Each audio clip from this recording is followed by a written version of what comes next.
The truth does not need an endless series of lies to prop it up. If Islam were true, you wouldn't need all of those lies. And so that's kind of a sign that it's a false system. And so when I'm criticizing Muhammad, it's not because I hate you, it's because you've been misled about him. And Muhammad is actually an obstacle to you having a relationship with God through Jesus Christ. Should Christians learn about Islam? Let's say you're like me and you're a Bible guy. Why should we care about what's in the Quran? Well, David Wood has dedicated much of his adult life to answering those questions. David, my brother, welcome to Can I Trust the Bible? Hey, how you doing? I'm doing good, buddy. So let's just get right after it. Why, and I know you're really passionate about this subject, why should Christians even care about Islam? There are multiple reasons. One, as you pointed out, you're dealing with nearly 2 billion Muslims in the world. And so you're talking about basically a quarter of the world's population are Muslim. And this is one of the reasons that I stayed involved in this, because I got involved in this just because my best friend in college was a Muslim. After he became a Christian a few years later, I actually thought to myself, oh, cool, I'm done with Islam. And didn't get away from it, because I sort of realized back then I was more interested in the objections of atheists, but so were almost all apologists. Almost all Christian apologists were going after atheism. And I was just sitting there thinking, gosh, there are so many Muslims in the world. Why aren't we dedicating more of our apologists to dealing with this? And so I realized, like, hey, even though I'm more interested in this is kind of, there's a bigger need over here. So that's one. Another is, I get this a lot from, not as much as I used to, but you go back 10 years ago when I was trying to tell people that they need to learn about Islam for their conversations with Muslims and so on. And people are saying, no, I don't need to learn about their stuff. What I have is superior to theirs. But you have a lot of Muslim preachers and what are called da'is. These are the people, these are like their version of evangelists, but people who invite others to Islam. They'll pick up on whatever is most important or valuable to people, and they'll make up a story about how Islam is the source of that thing. And so in other words, matter of fact, you can see this in real time. If you go back to the 1960s, when Islam was spreading in the African American community with the help of people like Malcolm X and Muhammad Ali and so on, the message back then was, hey, how can you guys believe in Christianity? That's a religion that enslaves people. Islam liberates people and treats all people equally. Muhammad freed all the slaves. And people believed that. People believed that message.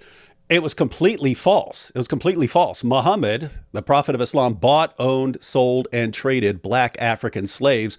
The Muslim community was the one that institutionalized the African slave trade centuries before the United States even existed. But think about this. When the preacher comes and says, hey, here's what's important to you, let me tell you, that's why you need Islam. If no one's in a position to raise his hand and say, hey, wait a minute, that's not true. What you're saying about Islam is not true. What you're saying about Muhammad is not true. This happens over and over again. If it's an area where they love science, then the Quran is a fountain of scientific learning and so on that contains scientific insights that couldn't possibly have been known by Muhammad. They must come from God. If you believe in women's rights, Muhammad was probably the greatest feminist who ever lived. And so you have these dawah guys, and they'll preach Islam, and they are all too happy to say whatever they think will help that person convert to Islam. And if no one knows any better, no one is in a position to correct any of this stuff. And so there's that you're kind of, one of the biggest advantages the Muslim da'i has is people's ignorance, because it allows him to say whatever he wants and to convince people that Islam is true. And so that doesn't change until people learn enough about Islam to raise their hand and say, what you just said about Islam and women is not true. And so those are a couple reasons I could include more. One more important one is that Muslims make really cool Christians, as evidenced by Nabil Qureshi. Yeah, and matter of fact, that was where I saw it. I was watching. Wow, he's taking a much firmer stand than a lot of people who convert. And after a while, I kind of figured out the reasons in discussions with Nabil. But the reason lots of Muslims make really, really awesome, powerful Christians is it's connected to some of the features that keep people from ever leaving Islam. So a Muslim is basically raised all of his life to believe that the worst possible sin is the sin of shirk, associating a partner with Allah. So if you say Jesus is Lord, which is required by the gospel, if you say Jesus is Lord, according to Islam, that's the unpardonable sin. That's a one-way ticket to hell. So they're taught their entire lives that saying Jesus is Lord is the worst thing you can possibly do. They typically know that the penalty for leaving Islam officially is death. Most Muslims would say you don't apply it in a non-Muslim country, but they understand that if someone ever wants to carry out that penalty, that they could run the risk of getting their heads chopped off. And at the very least, even if no one's going to chop their head off, Muslims typically have to give up their family. Like their family either tries to win them back, and if it doesn't work, there's just a strained relationship, or they say, leave, don't ever come back here until you're a Muslim again. But they understand they're giving up their entire social framework if they convert to Christianity. So anyway, the point is there's these massive psychological barriers in the way of Muslims accepting the gospel. This will get you sent to hell. This will get your head chopped off. And at the very least, you have to give up your family. Wow. But there's a positive side to that. The positive side is that when a Muslim says, you know what, I may have to give up my family and I may have to give up my life. And I've been told all my life that this is the worst thing I could possibly do and that this will get me sent to hell. But you know what? I want to know Jesus anyway. Wow.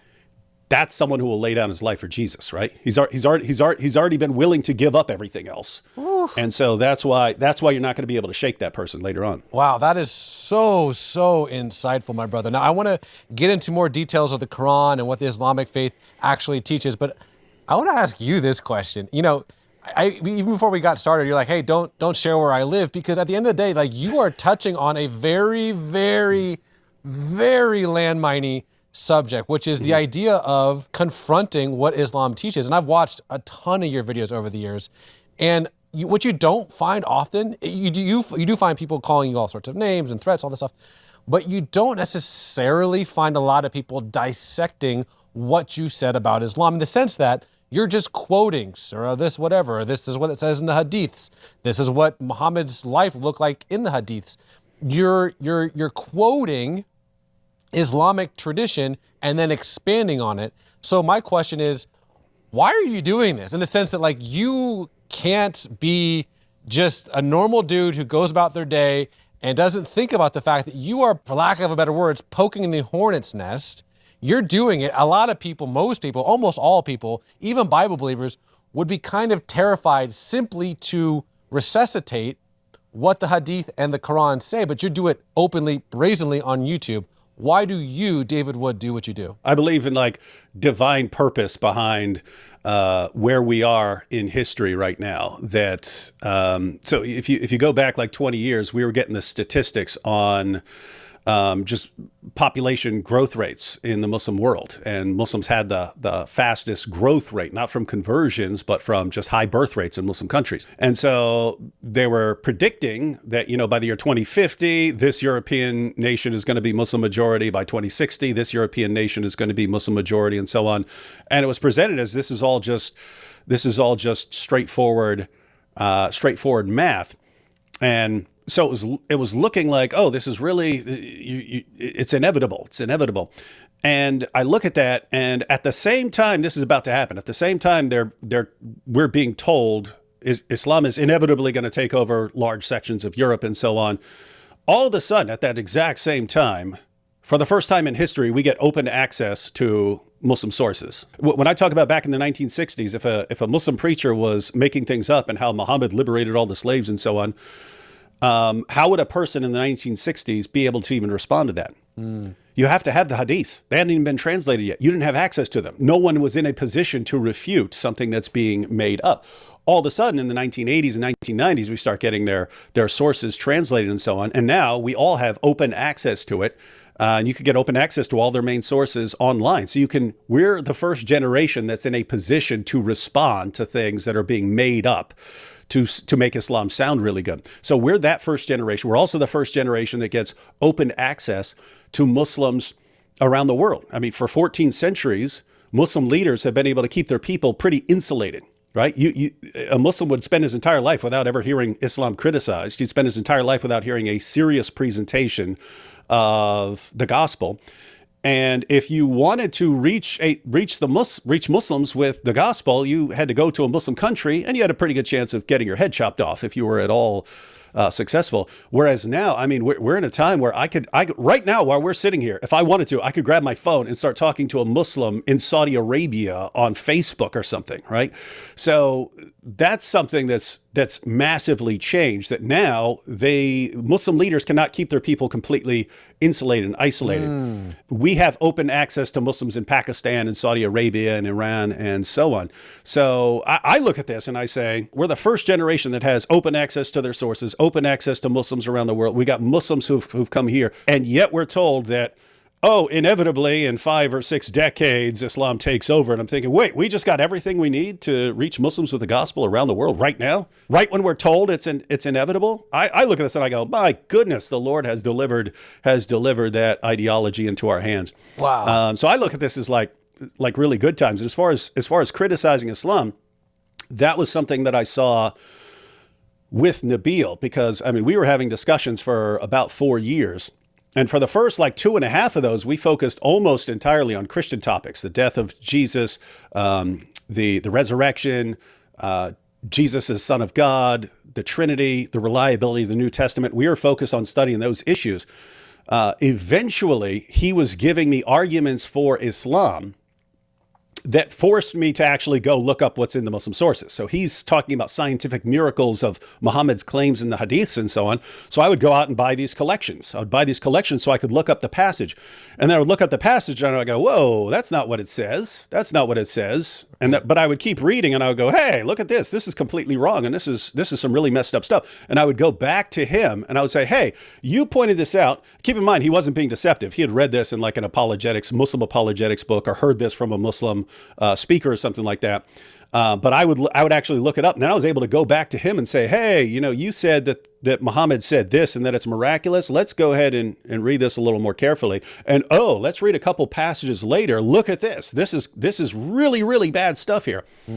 And he didn't tell me until after he became a Christian. But he said, when we were discussing Christian topics, the death of Jesus, the resurrection, and so on, he thought to himself, when we were discussing Christian topics, Christians actually have really good reasons for believing what they believe. He said Christians have a case for everything they believe. They have good reasons for all of these things. He said, but he thought to himself, even if they showed me with 99% certainty that all these things are true, I'm still 100% sure that Islam is true because of the scientific miracles and because of the miraculous preservation of the Quran, and because he would go down the list, right? So he thought that he had all these airtight arguments and that this gave him 100% confidence in Islam. He said it wasn't until we challenged Islam and we started going through Islamic beliefs about Muhammad and the Quran, and he saw problems where he didn't know there were any, and he saw that the arguments weren't as good as he thought, that doubting Islam and at least not having that 100% confidence is what allowed him to take the gospel more seriously. And so that's just been my experience. It's not always, but most of the time, the vast majority of the time, I would say, in my experience, 90 to 95% of the time, when a Muslim leaves Islam and becomes a Christian, it's only after someone showed him some serious problems with Islam. And so I'm just saying this because I've had Christians say, no, just preach the gospel. Don't point out the problems with Islam. Well, you're preaching the gospel and he thinks he's 100% confident in Islam because of he's been built upon this foundation of just making things up. Why would you not want to expose those? And so he can actually take what you're saying seriously. So yeah, that's why it was just Nabil. I realized how important it was back then to be criticizing this stuff. And so I realized, hey, it's not just him. The rest of the Muslim world, they all need to hear this too. That is so insightful. Now, for those of you who don't know, Nabil Qureshi was brought to the Lord basically by David, and he wrote a book, really famous book called Seeking Allah, Finding Jesus. I think it's brilliant. I've read it. It's a very easy, understandable read. So if you want to, I couldn't recommend that book enough. So let's get after it, brother. Let's talk about those things that you were able to see in Islam. And again, if you're watching this, you come from an Islamic background, you come from a Middle Eastern country, whatever it might be. This isn't a gotcha. This is just, I think, us trying to lovingly show you what your own books say. And we're doing this because we believe that Yeshua, Jesus of Nazareth, is the salvation that you know in the depths of your heart that you need. And he's in the scripture, Jesus is called Emmanuel, God with us. And we truly want that for you. So my friend David, can you start to unpack some of the things in Islam that you started to point out with Nabil that led him to question if this was the one true way? Yeah, there's kind of two different categories of things. So one is showing him that the arguments for Islam that he'd been given were actually either much weaker than he realized, or they're just based on complete fiction. So that's one category. The other were more offensive problems with Islam. In other words, going in and showing, hey, here's a reason this guy can't be a prophet. Here's another reason this guy can't be a prophet, and so on. So as far as the arguments for Islam, fortunately, this after a couple decades of people working at this, we're starting to see some changing tides here. Because if you go back even 10 years, your average Muslim was convinced that you could pick up any two Qurans in the entire history of Islam. So you could pick up a modern Quran, you could go to a 10th century manuscript. It doesn't matter what you go to, and they will match up perfectly, dot for dot, letter for letter. That's what your average Muslim believes. And so you think, how do you make an argument about that? I mean, you could perfectly preserve some random book, a dictionary, something like that. That wouldn't mean that it's from God, even if it lasted many, many centuries. But they actually believe that, like, hey, wait a minute, we know when people copy books by hand, they make mistakes and so on. If no one ever makes a mistake when copying the Quran, doesn't it seem like Allah is miraculously preserving this book by not allowing anyone to make a mistake? Anyway, this is what your average Muslim believed. And they think, wow, we have proof that our book is divinely preserved by the Almighty. Problem is, when you do any bit of research on this, it would literally take you 5 minutes of research to find out how silly and ridiculous this is. You go to the history, according to their own sources, the history of the Quran. After Muhammad died, entire chapters of the Quran came up missing because Muslims weren't reciting them enough. Large passages were lost forever because the only people who had them memorized died in battle. Individual verses were eaten by a sheep, because Aisha had the only copy, and a sheep came in and ate them. And those verses are no longer in the Quran. We have records of this stuff. In fact, the Quran wasn't actually compiled into a book until they realized they were losing so much of it that they need to avoid losing more, because the original goal was to preserve it primarily through memory. If someone jotted down a copy, it was just an aid to memory. This is just you take back to your tent and you can recite it from what you wrote down. They had no concept of this actually being put together into a physical book. So the reason they put it together into a physical book was just because so much of it was lost. And then down through the centuries, you have tons and tons of tens of thousands of textual variants in Quran manuscripts, and you have different Qurans in different parts of the world today. So that's just an example of how you can have the entire Muslim community believing that some evidence is airtight, and it's just because no one ever bothers to go look it up. Wow. Well, if they're not going to look it up, then we kind of have to tell them. And so, that's the kind of stuff we would go through. We'd go through the science. Nabil really believed in the scientific miracles of Muhammad and the Quran. And so we had to go through a bunch of those. We actually, matter of fact, we did it at Mike Lacona's house.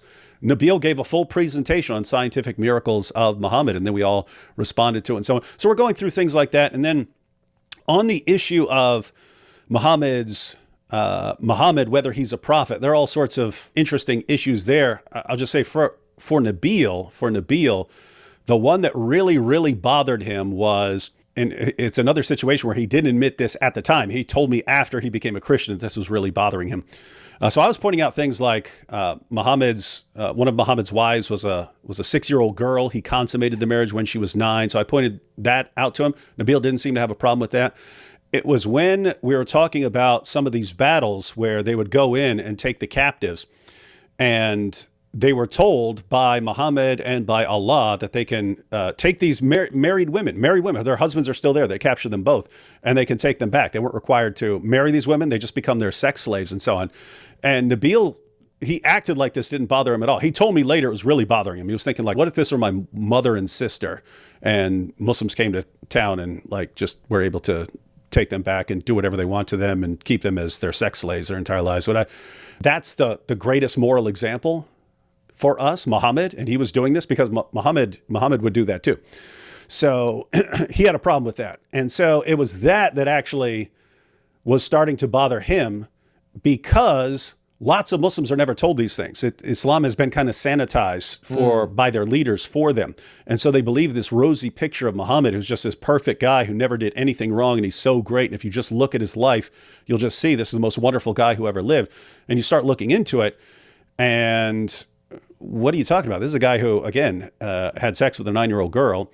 He took the wife of his own adopted son after causing the divorce by lusting after her. He saw her practically naked. And he started he was attracted to her.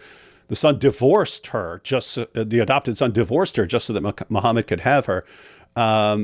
There's such wild stuff. The opening verses of Surah 66 of the Quran, it's this passage about telling Muhammad that he can break his oath to his wives. You're like, what's this about? Well, the historical background is he got caught having sex with his slave girl in one of his wives' bed, right? They knew he was allowed to have sex with a slave girl, but they didn't like it in their bed, happening in their beds, right? So Hafsa goes out to the market to run some errands. Muhammad goes into her bed with his slave girl. She comes back, catches them. She gets mad, tells the other wives, you're doing this in our own beds? Do you have any idea how disrespectful that is? And so in response, Muhammad swears an oath. He says, I will never have sex with that slave girl again.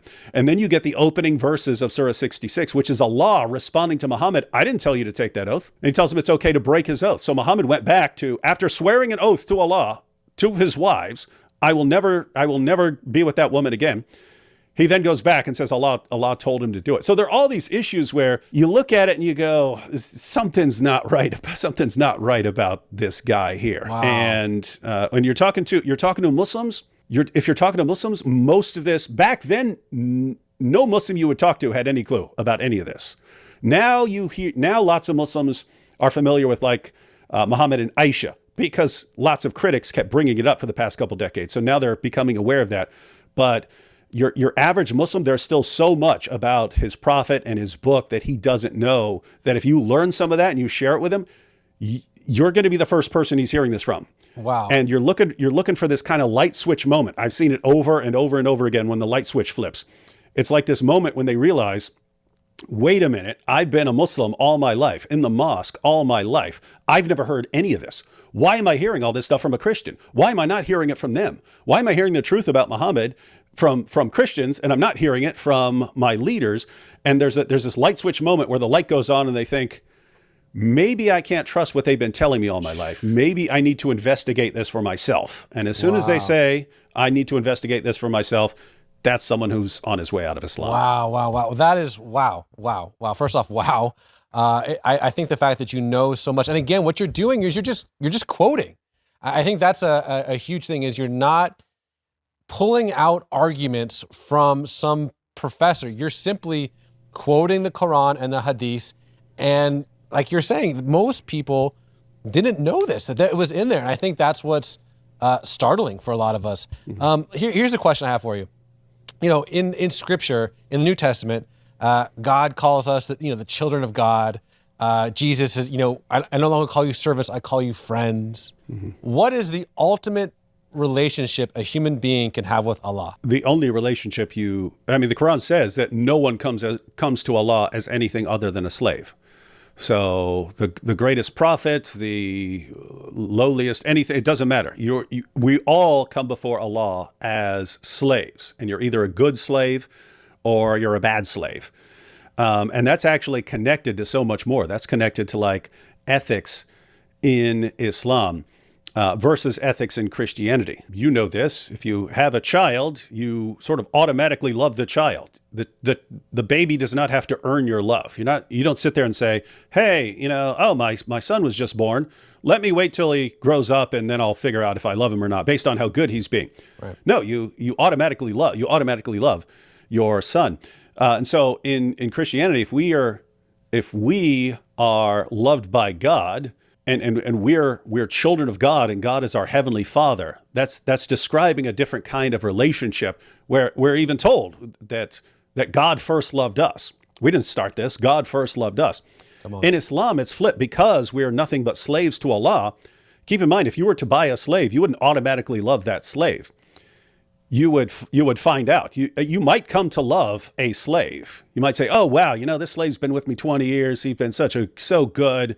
I really, really love this slave. You could, but that slave would have to earn your love. And so you have this You have this completely different mindset in Islam where you have to earn Allah's love and respect to show that you're a good slave. And if you show that you're a good slave, then Allah will love you. And that's straight out of the Quran. The Quran over and over again talks about all these different people that Allah doesn't love. He doesn't love the proud. He doesn't love the boastful. He doesn't love the mischief makers. He doesn't love the unbelievers. And to think about that, we're told, love our enemies. Why? So that we can be like our Father. Come on. So wait a minute, our Father in heaven loves these people that we don't like. Okay, we have to love them too. Come on. In Islam, Allah does not love the unbelievers. He has no love for the unbelievers. And so why should you as a Muslim love unbelievers when Allah himself doesn't love them? And so you have these things, and they're listed as doctrines, like we come to Allah as nothing but a slave. Yeah. But once you start connecting the dots, you find out how many other things this is all connected to. What do you see as the viewpoint the Quran has of Jesus and of Christians? I think it's Surah 582, correct me if I'm wrong, that basically says that Christians are like super close homies with Muslims or something like that. That's the the modern version that I just made up. But it sounds like in the Quran that, Jesus, first off, Jesus is in the Quran. He's the Messiah.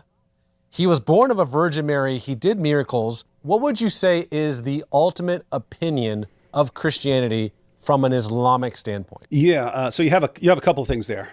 So you pointed out that there are times when Christians are spoken of favorably, and this is all part of this trajectory of Islam. At first, when Muhammad starts preaching in Mecca, the basic message is, hey, it's going to be Muslims, Christians, and Jews all united against the polytheists. So it's us, it's the monotheists versus the polytheists. And back then, he was saying positive things about Jews and Christians. Later on, he moved to Medina, where there were 3 Jewish tribes. He'd been saying the entire time he was in Mecca, he'd been saying, hey, you guys are all pagans, you don't know any better, but the Jews, they'll know me because I'm in their scriptures. The Jews will recognize me. And so for over a decade in Mecca, he's telling his followers that the Jews are this source of authority on matters of who is and who isn't a prophet. And once he gets to the Jews will confirm him. And so the Muslim community eventually went to Medina, 3 Jewish tribes. They made fun of him quite a bit. According to them, he's basically like the most obvious false prophet in history. And so this changed Muhammad's view of Jews. And all of a sudden it became, it's going to be Muslims and Christians against Jews and polytheists. And in fact, that verse you're bringing up, 582, that verse also says that Jews are the most vehement in hostility towards the believers. Now think about this. He was just saying nice stuff, and now it's switched. Why? They rejected him. So you had this period where it became, again, Jews and pagans versus Christians and Muslims and so on. Later on, of course, the Christians rejected him as well when he encountered some Christians. So by the time you get to Surah 9, the last major chapter revealed, it's fight those who do not believe in Allah, and it specifically refers to Jews and Christians as unbelievers. So yeah, it's just interesting to me how Allah's opinion of Jews and Christians always changes. It always has to do with however Muhammad is feeling about them at some given point. So that's the issue with Christians. As far as Jesus, there's lots of things about Jesus in the Quran that Christians would agree with. This is ultimately because Muhammad is copying lots of things from other religions. I mean, according to the Quran, Alexander the Great was a devout Muslim. And that's just so insane to anyone who knows about Alexander the Great. You can't possibly be more pagan than Alexander the Great. And yet in the Quran, he's a devout Muslim. So it looks like Muhammad just took everyone who was important who came before him and said, oh yeah, these were devout Muslims. And the group he's talking to, they don't really know any better. But what's interesting from a Christian perspective is, one, this is an area where the Muslim's going to bring this up. If you go to a dawah booth, the dawah booth very frequently has Jesus was a Muslim written across it, because they're trying to draw Christians in for discussion. So they're going to be bringing up Jesus and, hey, we don't hate Jesus. We believe in Jesus too. We love Jesus. So it's going to come up as a topic. So if you know how to navigate that discussion, it could be very interesting. But one of the important points about Jesus in the Quran is it just makes no sense. It just makes no sense. Muhammad was adopting ideas about Jesus, and they don't make any sense from an Islamic perspective. So according to the Quran, Jesus is the word of Allah. No one else is called the word of Allah, just Jesus. He's called the word of Allah. We know where that comes from, right? He heard Christians saying that in the beginning was the word was with God, the word was God, right? He doesn't know what it means, but he hears Christians saying that, describing Jesus as the word. But anyway, Jesus is the word of Allah. He's a spirit from Allah, according to the Quran. He's born of a virgin. No one else is born of a virgin.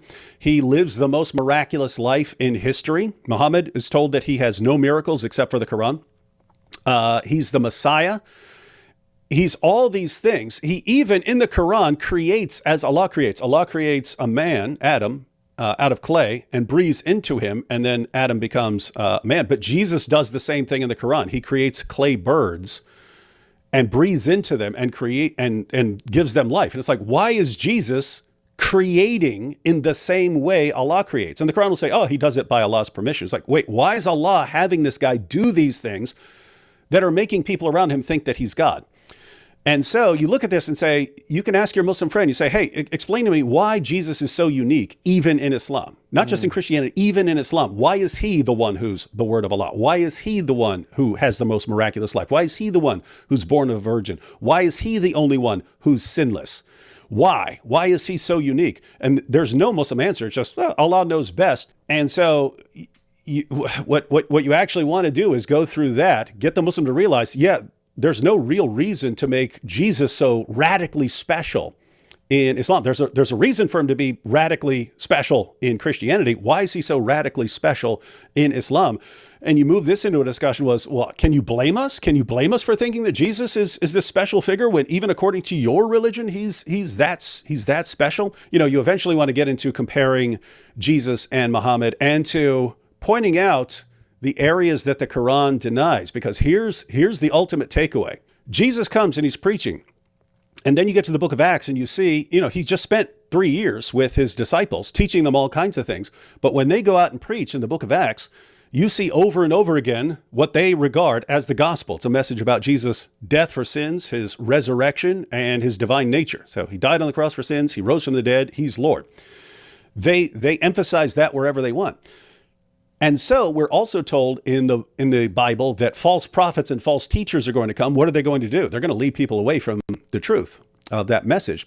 And then all of a sudden you get to Muhammad centuries later, and Muhammad comes along. Think about this. And Muhammad comes along. Hey, you Christians, you believe in God? So do I. You believe in the prophets? So do I.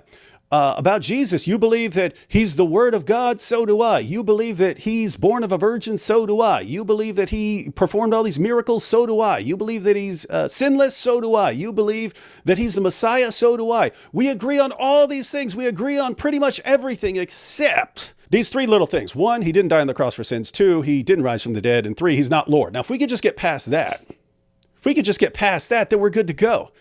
And the Christian response should have been, my goodness, we've been waiting for you, because you were like the perfect ultimate false prophet. You agree with us on everything else except the core of the gospel, and you declare like all out assault on those core doctrines of the gospel. We've been waiting for you. So anyway, that's the importance of understanding Jesus in the Quran.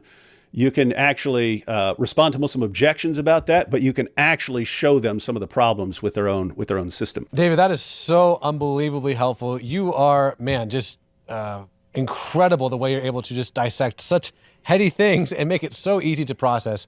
And we're going to have you back, because I love the way you're able to just inform us.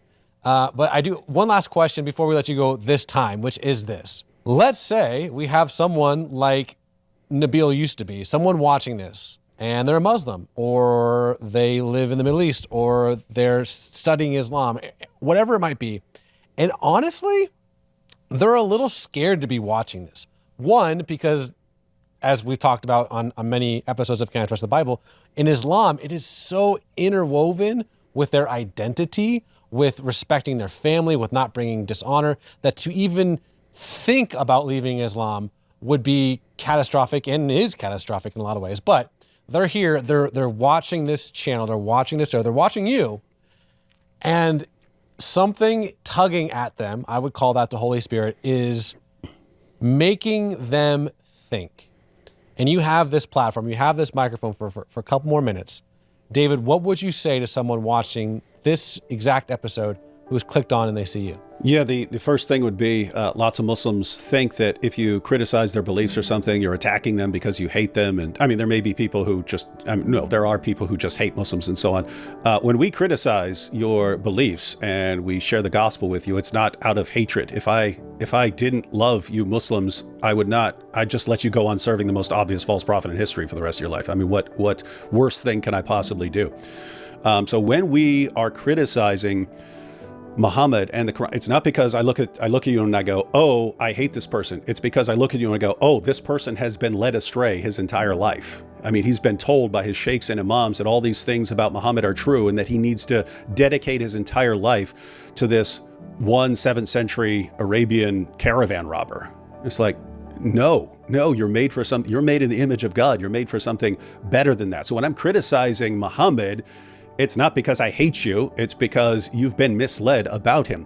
And Muhammad is actually an obstacle to you having a relationship with God through Jesus Christ. So even if you think we're wrong, about this, at least understand our motives.